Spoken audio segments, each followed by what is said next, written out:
We are here. We are live. Yes. Thank you. Thank you. And thank you again for your patience. And I know I normally come on at 7 o'clock. Today is a special day for a lot of different reasons. And as people are jumping on, you'll get a chance to hear if you missed the beginning of it. I encourage you to watch it on my Facebook Live page. I'll be putting it on Stories with Kishen, as well as my podcast, Stories with Kishen, and YouTube. So I am excited on this day where I have a very, very special guest joining tonight. And if you've looked at any of the posts, you will know that this lady has gone global in more ways than one. But I am so thrilled to have joined Stories with Kishen, Ordinary People with Extraordinary Lives, and I am the CEO of me, none other than Robin Wilson. Robin, thank you so much for joining me tonight. Thank you for having me, Kishen. I'm honored. Thank you.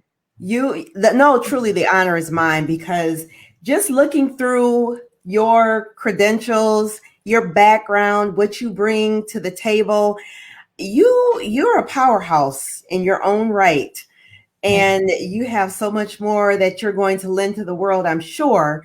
But for people who don't know, why don't you just tell us a little bit about who you are, and then we'll get into the nooks and crannies and the bolts of everything we're going to talk about tonight. Sounds good. Well, again, thank you so much for having me on. I'm honored to share with you and your listeners. Again, as you shared, my name is Robin Wilson.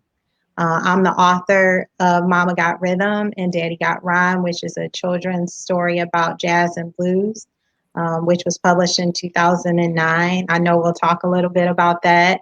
I'm also the founder and former CEO of the Josie Odom Morris Literacy Project. I'm a motivational speaker, and I'm a part of Sean Fair's Speakers Tour, the Leadership Experience Tour. And I'm excited to be a part of what we call LIT for short, the LIT Tour. And I'm also a teacher, and I teach in Detroit. I'm a first grade teacher. I teach ELA, which is English Language Arts, Science, and Social Studies. I love my scholars, and I'm an educator at heart. So I love to share my knowledge, whether I'm on the stage or in a classroom, and I look forward to sharing my knowledge with your listeners today. Absolutely. See, you have all of this knowledge and authorship not just of children's books, or the children book, but then we'll talk a little bit more about what may be another project that you'll be working on. But what I really, really want people to know, and because this is Stories with Kishen, Ordinary People with Extraordinary Lives, I think you have an extraordinary story to share. And as we talked last week when we first connected over the phone, you shared a little bit about what happened to you growing up. So let's talk about that a little bit, because a lot of people have situations when they're children, and then by the time they become adults, it has negatively impacted them. And sometimes even as adults, it stays with them. So let's talk about what happened to you when you were 4 years old. Okay, absolutely. So, one thing that I would like to say before I dive into my story is that, I had a fairly normal upbringing in terms of normal childhood experiences. But when I was 4.5 years old, I accidentally fell off of my bicycle in our basement. My father had a studio, a recording studio in the basement. And right outside of the room where the recording studio was, we had a ping pong table. And I was still on my training wheels at that time. And so my father had just told me to stop riding my bicycle around the ping pong table because he didn't want me to fall. And I started to try to come to a stop. And when I tried to come to a stop, I tried to come to a stop at the edge of the ping pong table, and I lost my balance. And then I fell off of the bicycle and I hit my head first. We had a very hard surface in our basement. It was not carpeted. So when my head hit the floor, it was like hitting a brick wall, essentially, with the materials that our floor was made from.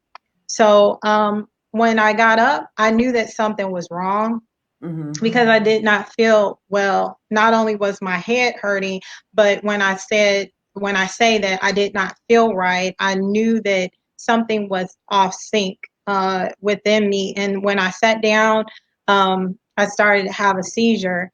And what happened after that, unfortunately, I don't remember myself, but from what my parents shared with me when I was younger, they rushed me to the hospital and they took me to the emergency room, and the doctors just took me right over the counter. They just took me, started working on me because it took them more than an hour. I don't know that it took 2 or 3 hours. I don't know exactly how many hours it took, but it took more than an hour to get me to stop seizing. And so once my seizure, my initial one, had ended, I had epilepsy from the time that I was 4.5 all the way up till the time that I was 13 years old. So it really lasted. So when you hit your head, did you hit what part of your head? Was it the front, the back, the side? It was my front left side of my head, because the way that I was coming around the ping pong table, I fell head first on my left side of the front part of my left side of my head. So from that time until you were 13, you suffered from seizures. Correct. I had two kinds. At the time, they referred to them as grand mal and petit mal. So I had the kind where literally the whole right side of my body would go into a convulsion. And then I also had the kind where you might not even know that I was having a seizure, because it was like I would stare off into the distance. So it's more of a stare. I had two kinds. And those were referred to at the time as grand mal and petit mal seizures. Okay, because I know I've heard of grand mal seizures, but not the petit mal seizures. And Yeah. so that trauma to your head, it affected you. Yes, it did. Significantly. In what way? So it meant that I had to be heavily medicated. So there were several medications that I was prescribed throughout my childhood to help try to control the seizures. And these medications, like most medications, have side effects. So one of the side effects that many of the medications that they had me on would do, at least for me, it would make me tired. And so as it relates to school, I know that I shared this with you. Sometimes I just found it hard to stay awake in class. I had the motivation to be there. I had the drive to do well academically, but I wasn't always able to just stay focused and stay awake. And so that really weighed on my self-esteem, because I've always been curious, intellectually curious, and I've always been creative. So it was very frustrating for me, because there were some times that I did actually get sick in school. And there's one time in particular where my peers actually saw me go into a seizure. I know that was very scary. It had to be very scary for them, but it also kind of left me, and I think in some of my peers' mind, as like, oh, that's the girl who, who has epilepsy. And it was something that they didn't understand. And just like most people, kids are no different. When they don't understand something, it's strange to them, and you kind of become othered in a way. So it was hard for me from that standpoint too. Yeah, I can imagine, especially going into middle school, and because I think middle school is even more critical in terms of transitioning into high school and into adulthood. And I just think of mean girls, mean Right. people, and not just girls, but boys could be mean too. So did Right. you experience any of that? I did. Mm. One of the things that I struggled with in school was with my reading. That was something that I had to overcome. And, I think that even with kids being cruel, I don't really recall anyone making fun of me because I had epilepsy. I think that they knew that it was serious, even though they didn't understand that they didn't understand it. I think they knew that it was serious, and they just more or less were they didn't understand that. But with the reading aspect, that was something that, yes, I did encounter some mean girls. And, when it came to that, because, I just early on, I just kind of struggled with decoding words, and it took me a while to learn strategies for decoding words. So I was motivated to read, and I would read to myself, like at home in private. And my grandmother was a teacher, and she used to bring us books. My sister and I'm the oldest in my family. She would bring us books, and so I had a love of stories, and I would even share stories orally. Like, in fact, my mom used to get reports from my math tutor that, Robin, she really worked hard today, but she But wanted to share her stories with me, and she would always, my tutor would always have to kind of try to get me back on track because I wanted to share my stories with her. And so I say that to say, I love stories even then, even when I was a struggling reader.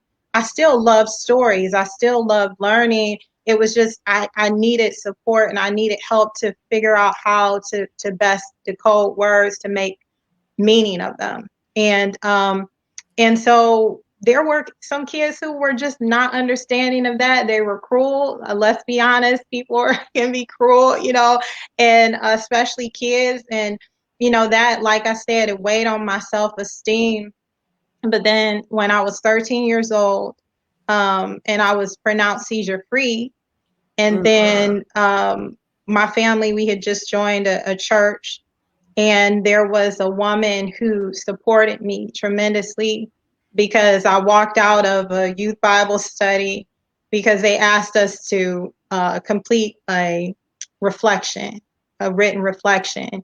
And I wasn't made to read this reflection before anyone. It was just the shame of struggling through completing that written reflection. I just didn't want anyone to see that I was struggling. So instead of letting someone see or know that I was struggling, I just placed down my Bible and then I walked out.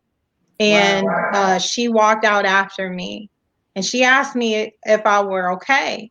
And I wasn't. I just started crying because I just told her that I was a struggling reader. And she actually began to share her testimony with me because I knew that she was a teacher and that she was a nurse outside of being my youth, Bible study leader. And I was just shocked when she shared her story with me because I didn't know that part of her, until that time. And she really encouraged me, and she told me that I could overcome this challenge because she overcame it and she started to work with me. And that's really when I started to find my stride, and I really started to take off. And I think not having the burden of having epilepsy at that point also helped because it removed yet another barrier, a physical one. Yeah. I wasn't on medication after a year of not having a seizure. They took me off the medication. They weaned me off of it. And so I didn't have that to contend with from a physical standpoint either, where I was struggling to stay awake in class. I didn't have that anymore. So I think all of those things combined really contributed to me then being able to soar and really take off in the right direction. So would you say that Let me see. Because you said you became seizure free. Now, how did that come about? Was it just you hadn't had seizures and then they started to wean you off the medicine, or was there something else that took place that led to that? You know, my doctors, well, when someone hasn't had a seizure for a year, at that point, at least that was the criteria at the time, they will pronounce you seizure free, but you have to go a full year without having a seizure. And so I have been praying really hard. Again, I was 13 years old, and I was really believing in faith that, you know, if if it were God's will, that He would just heal my body. And one night, the very last time that I had a seizure, one night I remember um, just silently praying. I say that because when I would go into a seizure, I could not verbalize anything. I could hear you, I could understand everything that was going on around me. It was just that part of my brain at that moment would not allow me to really communicate with you using my words. I just couldn't do it. And so I said a silent prayer that night, and I just told God that I was tired. I know it may sound very simple, but I do remember that. I just told God that I was tired, and I just asked Him if He could take it away from me. Wow. And right after that, it started to subside, like the seizure, it started to stop. And you know what? I didn't know in that moment whether or not I would have another one, but I did believe in faith that God heard me. Like every time that I pray, I believe that He heard me. And Amen. I'm so thankful that, you know, I believe He answered my prayer, because after that night, I literally did not have another seizure. And after, like I said, doctors have to wait until after a year of you not having a seizure before they can start weaning you off your medication. And I say weaning you off because they can't just take you off of the medication cold turkey. Right. They just can't do that. So after that night, I didn't have another seizure, and I haven't had one since then. Wow. Right. So again, you're going through this time in your life. You're seizure free now, but now you're starting to transition. But this storytelling um, desire has just taken hold of you. Now, where did that stem from? You know, I have a lot of family members who have always shared oral stories in our family.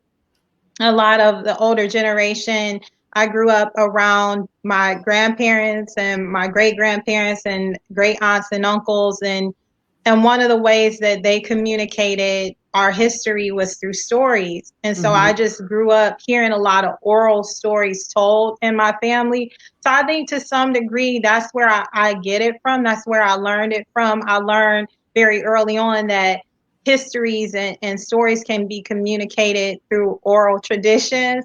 And Mm-hmm. so, like I said, even though I wasn't a strong reader early in my youth, I knew how to communicate stories, and I had all these creative ideas that I love to share. So I think that only continued even once I did become an excellent writer and a reader. It evolved, because then I was able to communicate my creative ideas in writing. So and I enjoyed that. And what I realized is once I actually started sharing my stories with others, that they really enjoyed them, it really built my confidence Mm-hmm. and gave me the courage to continue to write and share my stories. And lo and behold, you have now become this children's author. Yes. So take us through high school and college, and then to the point where you're now authoring these, having this desire to write children's books. But absolutely. So after I worked with Mrs. Brinston, and she's actually the youth Bible study leader that I was referring to earlier. I went on to compete in speech competitions in high school.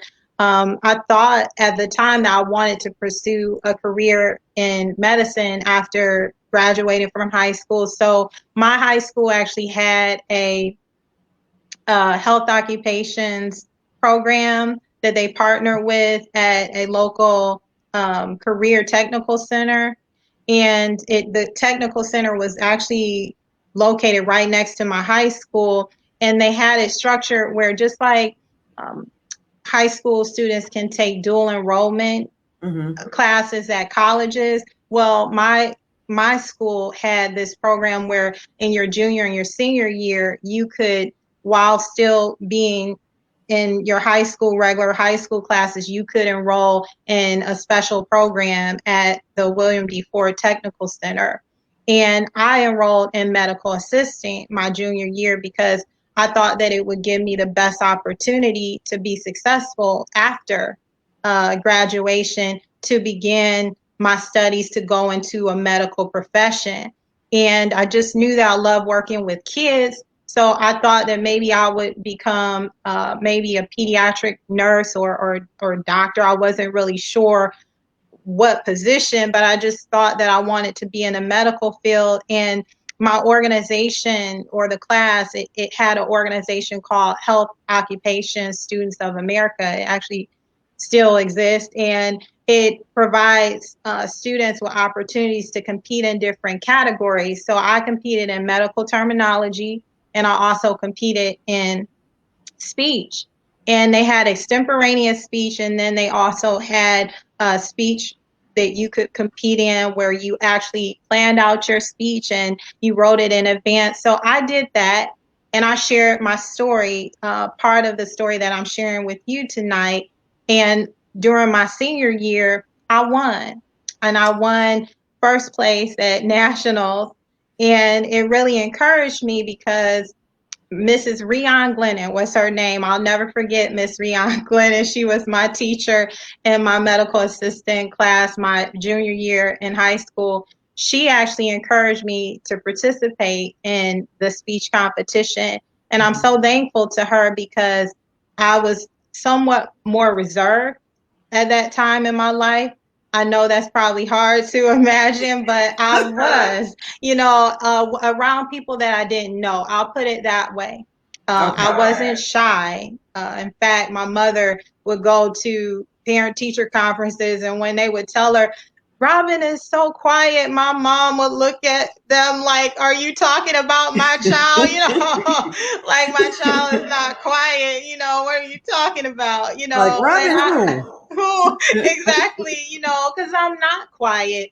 But once I warm up to you and I get to know you, I will talk to you. But getting in front of a group of people who I did not know at the time and just speaking, that was outside of my comfort zone. So Miss Rion Glennon really encouraged me to step outside of my comfort zone.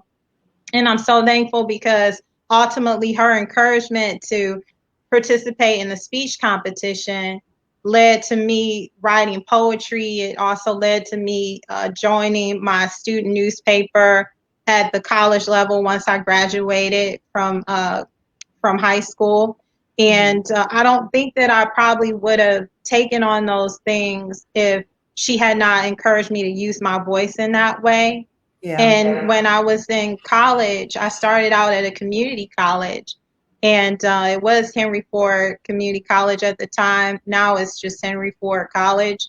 And we had a student newspaper, and I joined initially as a writer, and then I became the music editor. And it was good for me because I grew up in a musical household and I love music. Even now, I love different types of music. And that's one reason why I wrote Mama Got Rhythm and Daddy Got Rhyme, is because I wanted children to understand where their music comes from. Music has a history. Right. And R&B music, even rap music, you can find a lot of the roots in jazz and blues. And I grew up with all of that music because I grew up with multiple generations in my family. So my grandfather was from Mississippi. He loved blues. I listened to a lot of blues when I was over there, and like Muddy Waters, you name it. Like that's Really? right. I knew about them because that was my at least my grandfather's music. My grandmother was born in the West. Mm-hmm. She was born in Oklahoma. But I grew up with all these different musical influences and hearing all of these different jazz and blues artists. And while I had my own music too, I understood where that music came from because of that intergenerational link in my family. But I know that a lot of young people, they don't always understand where their music comes from. And I think it's important because if it weren't for those artists, then we wouldn't have the music that we have today. It keeps evolving, but we wouldn't have that music that we have today. And I've written another children's manuscript that I'm hoping to get published. That's also about jazz. All right. So we'll see. We'll see. So when we talked before, you also expressed interest in the culinary arts. Yes. And you talked, well, I know you didn't travel abroad for that purpose, but for other reasons. So let's talk about that global experience, because then that will sort of bring us full circle with the announcement that you made today, which is pretty exciting. So let's Yes. talk about that journey across the big pond. Absolutely. Yes. So I almost 3 years ago, it's 2.5 years ago, I had an opportunity to teach in France, and I went through the inter-exchange program, and I went for 1 month in the summer so that it would not interfere with my teaching assignment here in Michigan. But I went for 1 month and I taught in France, Lambesc, France, which is in the south of France. And I worked with a 10-year-old girl to help her with her English. So everything from an example of something that I would do with her in addition to just working from a textbook, because I try to go beyond the book, is I would work with her throughout her house to label different things in her house in English so that it would help her to remember the words in English and translate them from French to English. We would also cook things together. And Mhm. I had translated some recipes from English into French before going, so that as we were using them, she could become familiar with the words in English, but she could also see them in French. Mhm. So we did things like that, and I really enjoyed my experience. And to be quite honest with you, when I went there, I did not think that I would have that much time to see things while I was there, because I thought that my schedule would be very restricted based on my assignment that I was given to work with her. But it wasn't, and I actually had an opportunity to see 16. I saw 16 different cities while I was there in the Oh. south of France. Mhm. And I came back more fluent in my French, and I was really pleased with that. But what I came back with more so than anything, and I wasn't expecting this, but I came back with a different perspective on food because Ah. there you might think that they would eat a lot of sugar, but they don't.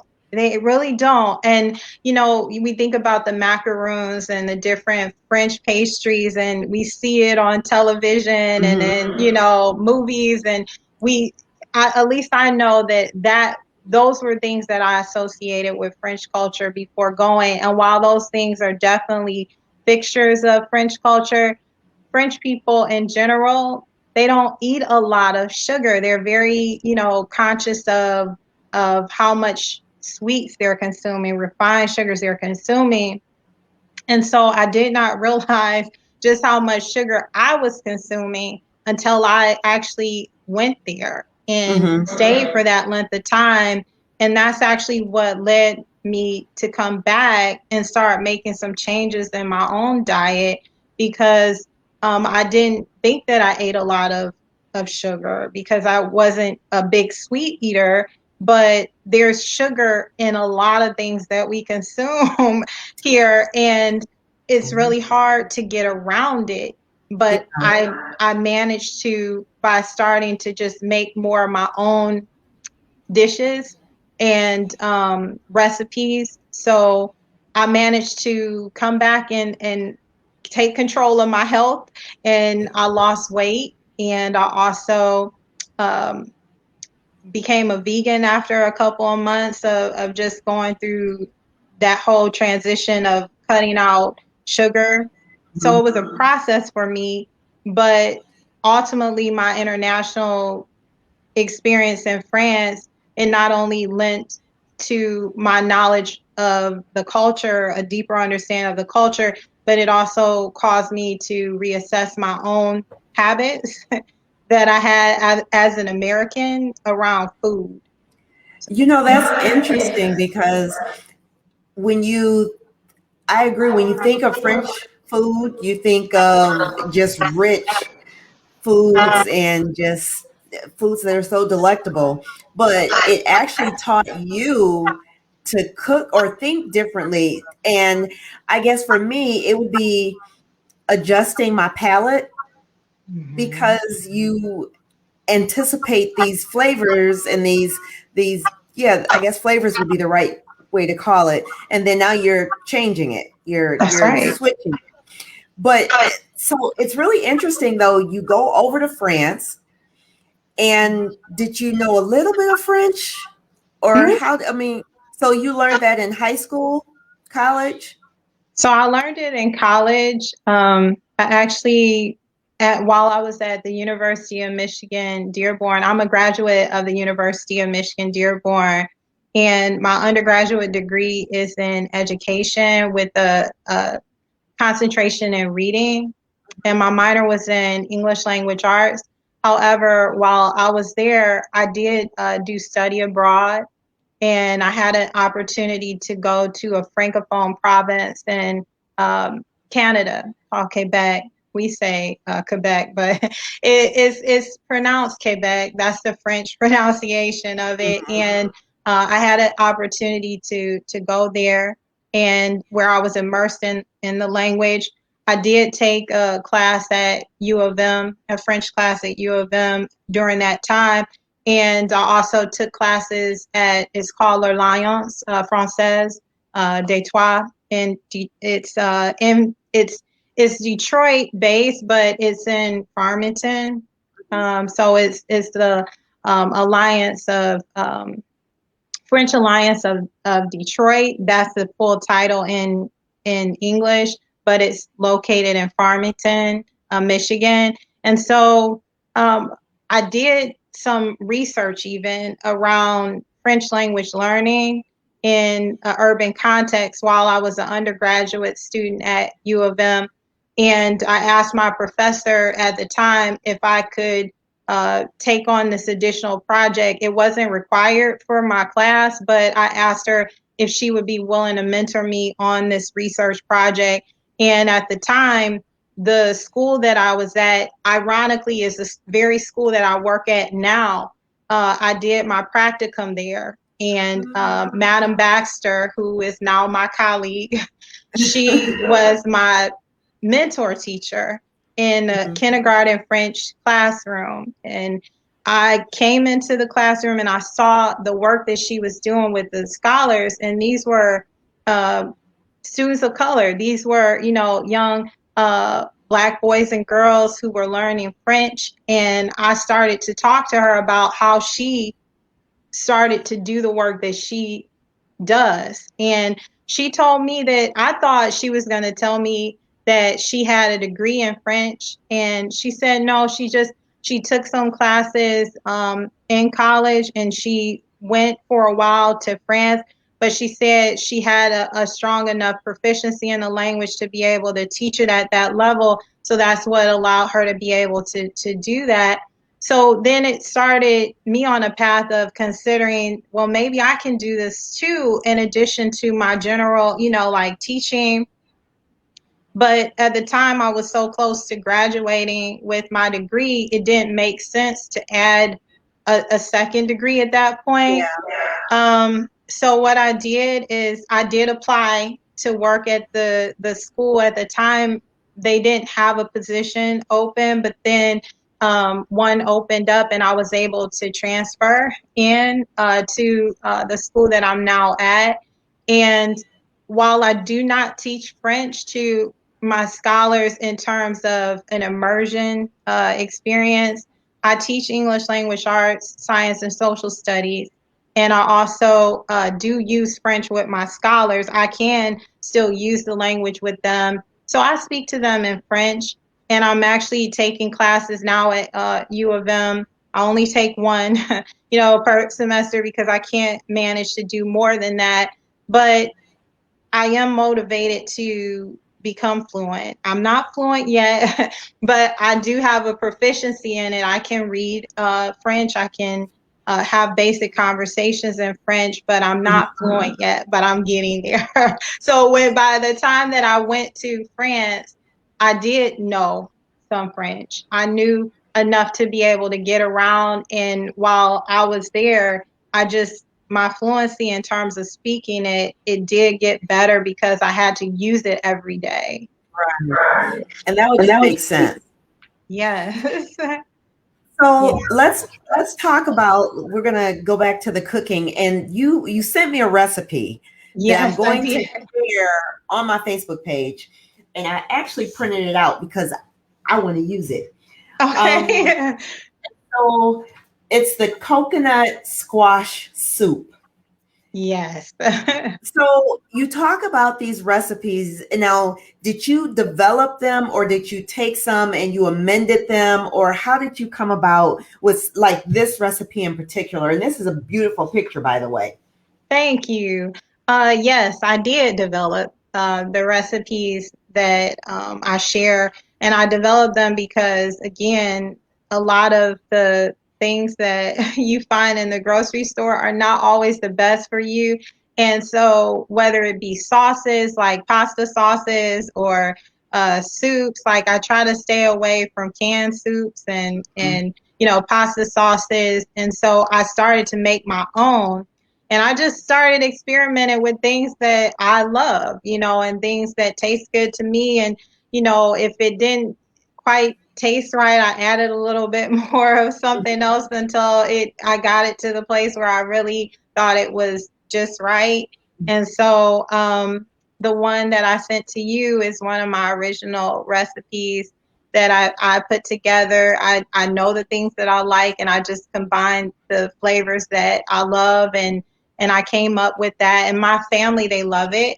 So please let me know what you think about it. Once you actually have a chance to make it, let me know your thoughts. But that's why I shared it with you. Yeah, because I'm looking, so I would have to go buy, I don't keep butternut squash, so I have to go buy that.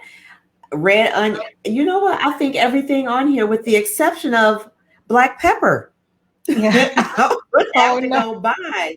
But you know what? That's not what I'm trying to do, is really develop a pantry with specific items that I can just go to that are, healthy, but you can just, even like with the spices and stuff, Mhm.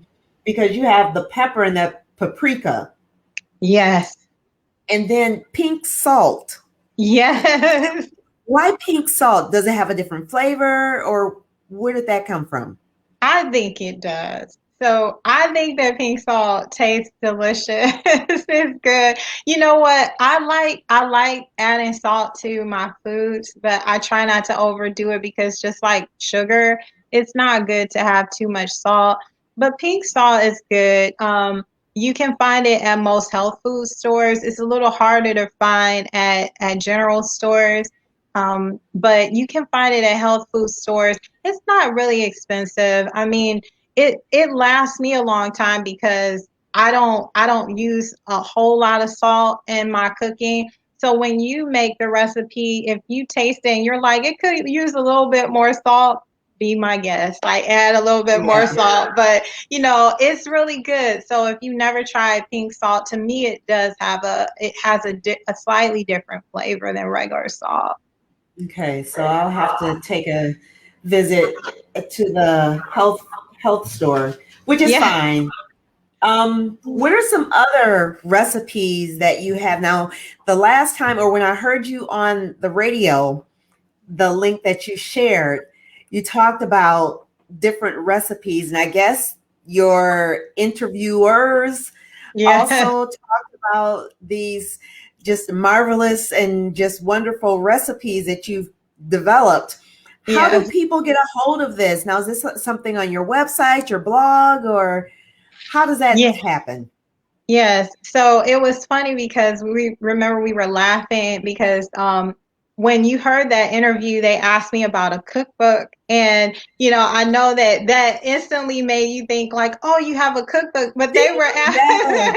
yes, you know what? I'm open to that. But no, they were asking me, when am I going to put out a cookbook? Because you know, on my blog and on my page, I'm constantly like posting things that I make, and so they saw these pictures and they're like, you know, the food looks really good. So when are you gonna put out a cookbook? And I told them, and I'm telling you the same thing, like, hey, you know what? If I can find a publisher to publish a cookbook, I'm open to it. But I love cooking and I love experimenting in the kitchen, you know, with different ingredients. And so to answer your question, yes, one of the most famous, I would say, like dishes that I make is my zucchini pasta sauce, and so it's not made from tomatoes, tomato base, but it's made from zucchinis.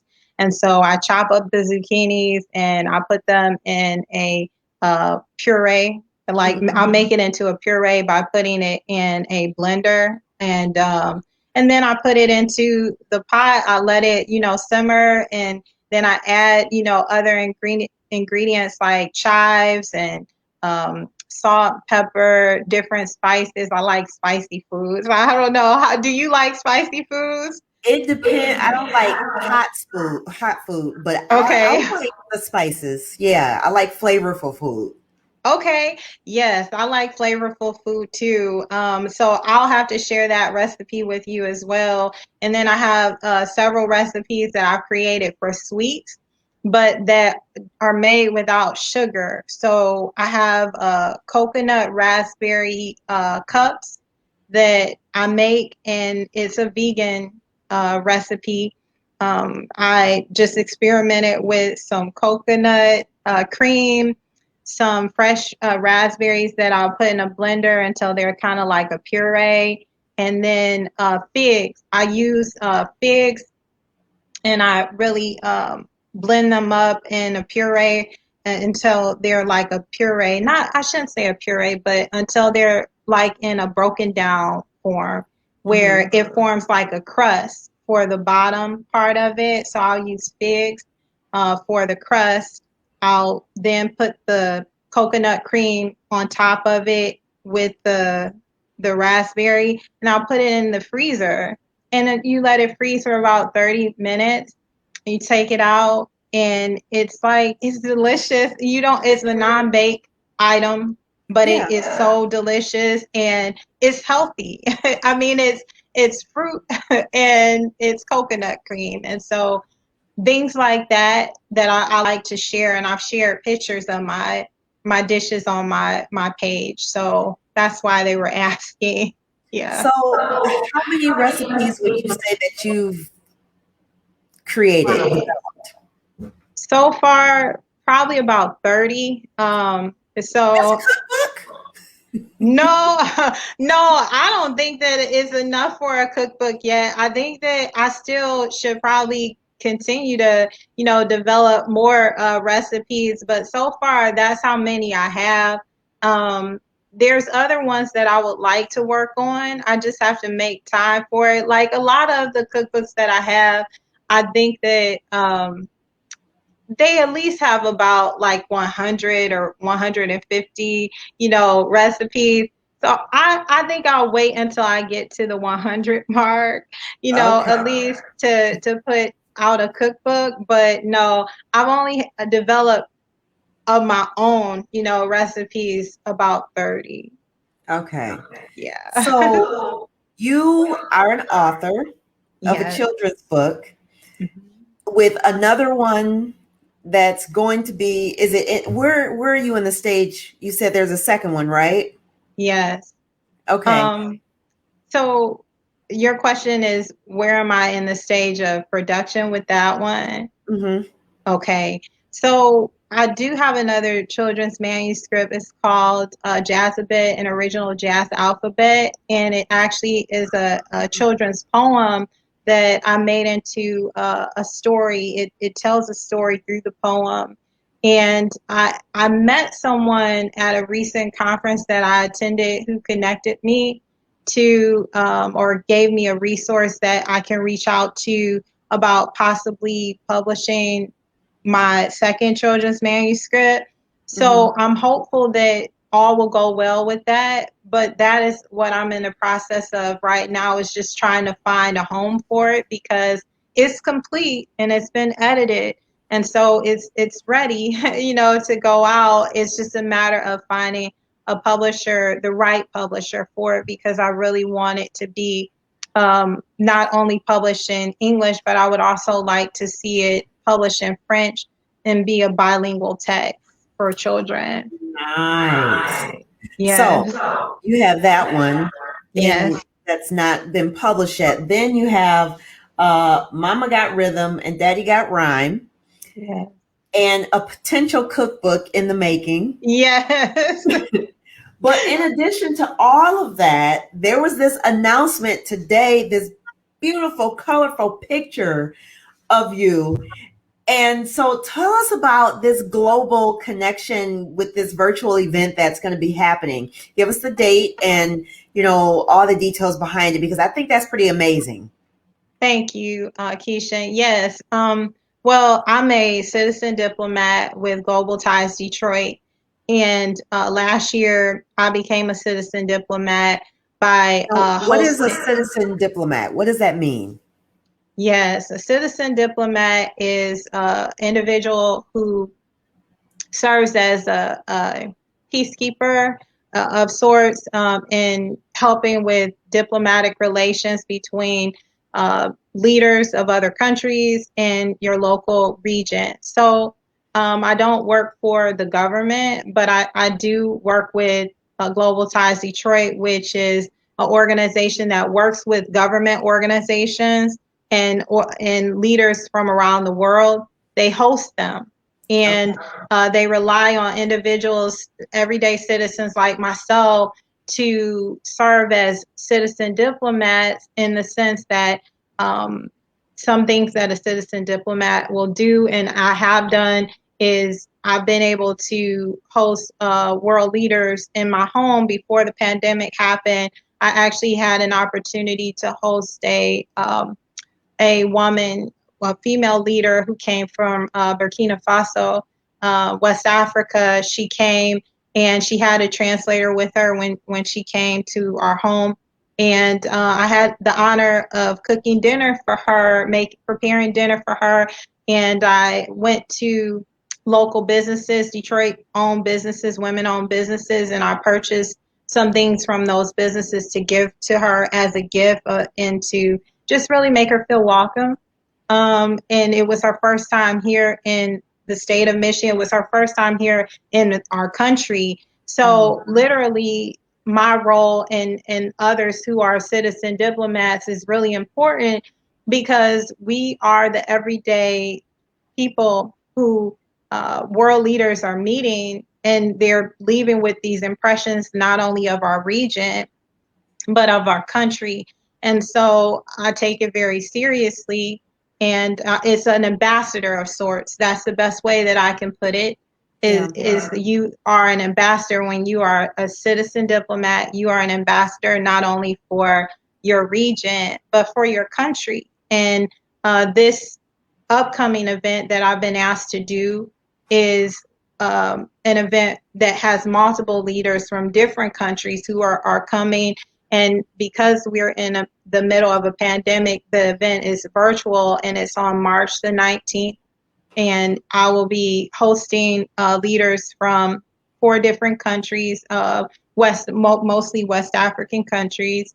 And I'm excited about it because I get a chance to still have dialogue with world leaders about issues that matter to me. I care very much about education and health matters, as we've discussed. And so many of these leaders are not only business leaders, but they are leaders in different capacities, whether it's political leaders, they just represent different backgrounds. And so it's an opportunity not only for me to represent our region and our country, but also to learn more about what's going on around the world. And I always do my research before I host any leaders, because I always make it a point to ask thoughtful questions. So that is what I plan to do on the 19th of March, when I host the delegation from 4 different countries on that date. Wow. That is this feedback. Stop. But that's pretty amazing that you were selected. Now, is the process, is there an application process, or how does one get selected to do this? Thank you for that question, because I think that, a lot of people who may not otherwise, think about doing this. I think it's important for people to know that, if you are someone who lives in the Metro Detroit area and you care about global issues and you really want to be involved in conversations around global issues, whether it be related to business, social justice issues, education, this is a great opportunity for you to become involved in that conversation. You simply have to join as a member of Global Ties Detroit and make it known that you would like to serve in that capacity. It is voluntary. And they give you the tools that you need to be successful as a citizen diplomat. So there's no formal application to become a citizen diplomat. You just simply have to join the organization and then make it clear that you want to serve in that capacity. There's more than one way to serve within Global Ties Detroit. But for me, this was a wonderful way for me to not only combine my love of food and of social justice matters and education, but I bring them together when I serve as a citizen diplomat, because while we're in the pandemic right now and we're not doing face-to-face home visits, I know that will come to an end at a certain point. And even while we are in this virtual state, I still am really excited about being able to interface with world leaders in my own backyard. And that's really exciting. So if it is something that is of interest to your listeners, I highly encourage them to become members of Global Ties Detroit and get involved in that way. It's a wonderful opportunity. Well, Robin, you have shared a lot. I am blessed. I'm not the only one, but I do want to read a comment that somebody posted. Her story is amazing, an essence of resilience from the unexpected. Wow, thank you. And so go ahead. I'm sorry. I was just going to say, Kishen, I really appreciate you for allowing me to come on and share my story. I know we have talked about a lot, but I've enjoyed talking to you and sharing with your listening audience. And I do hope that for those who are listening, if they are interested in global issues, that you'll reach out to Global Ties Detroit. They're a wonderful organization, and they're always open to new members and to people who want to get involved. So if somebody is interested in either purchasing your book or getting in touch with you, following you on your blog, how could they do that?